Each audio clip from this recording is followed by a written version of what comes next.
Dans le monde se joue actuellement une gigantesque partie de Monopoly. Principaux joueurs, les Chinois, les Indiens ou les Saoudiens qui manquent de terres cultivables. Leur cible, des pays pauvres qui proposent de leur louer des terrains. Il y en a partout, en Asie, mais aussi à l'autre bout du globe, en Amérique latine et surtout en Afrique. Un pays y attire en ce moment toutes les convoitises, c'est l'Éthiopie. Bako, une petite ville située à 2300 mètres d'altitude.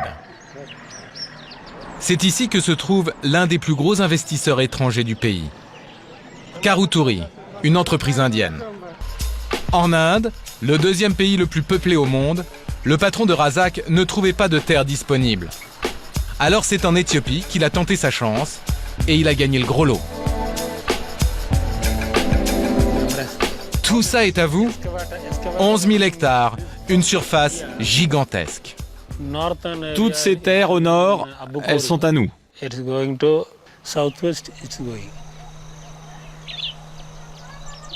Sur ces terres, Razak prévoit de planter des céréales et des légumes. La majorité de la production sera exportée vers l'Inde et l'Asie. Combien vous avez acheté ces terres? En fait, on les loue au gouvernement éthiopien. C'est un bail très long. Combien de temps? Aux alentours de 60 ans. 60 ans? Ouais. Ouais, c'est beaucoup. Ouais, c'est beaucoup. Mais pour développer tout ça, il faut du temps. On ne peut pas réussir en 5 ans.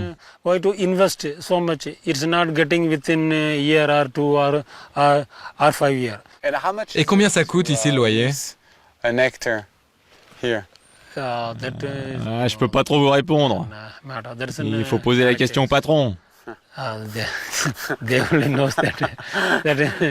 C'est un peu compliqué? Non, c'est pas compliqué, non. Razak est un peu gêné par la question. Il faut dire que le loyer est dérisoire. 3 € par an et par hectare. L'une des terres les moins chères de la planète.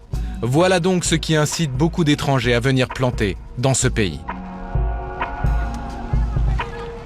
Maïs saoudien, vignes françaises, fraises israéliennes, on vient du monde entier pour profiter des promotions éthiopiennes.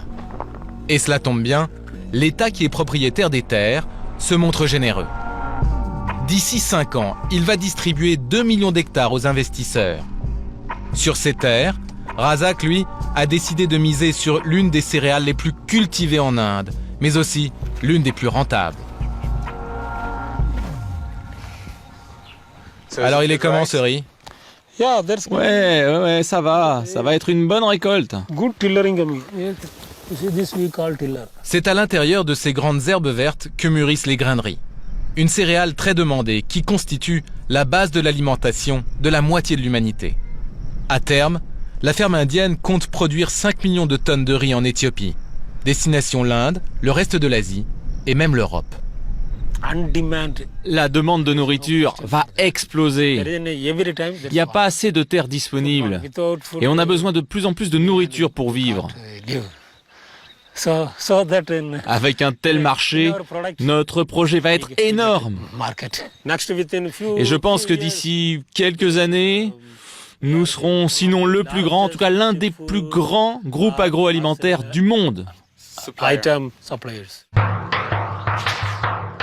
L'entreprise indienne vient d'ailleurs d'obtenir du gouvernement 300 000 hectares supplémentaires. Pour cultiver des surfaces aussi grandes, les Indiens se sont équipés.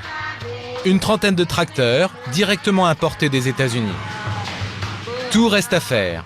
La plupart des terres sont encore complètement vierges. Razak s'est donné 6 mois pour tout planter. À quelques mètres des pelleteuses, les villageois continuent à faire paître leur bétail, comme ils le font depuis toujours. Mais bientôt, ils vont devoir partir. On tolère les villageois, car ici on ne cultive pas encore. Mais c'est la dernière saison. Ça, c'est la dernière saison pour eux. Ouais, on leur a demandé de partir après. Ouais. Razak n'a pas d'état d'âme. C'est la règle du jeu en Éthiopie.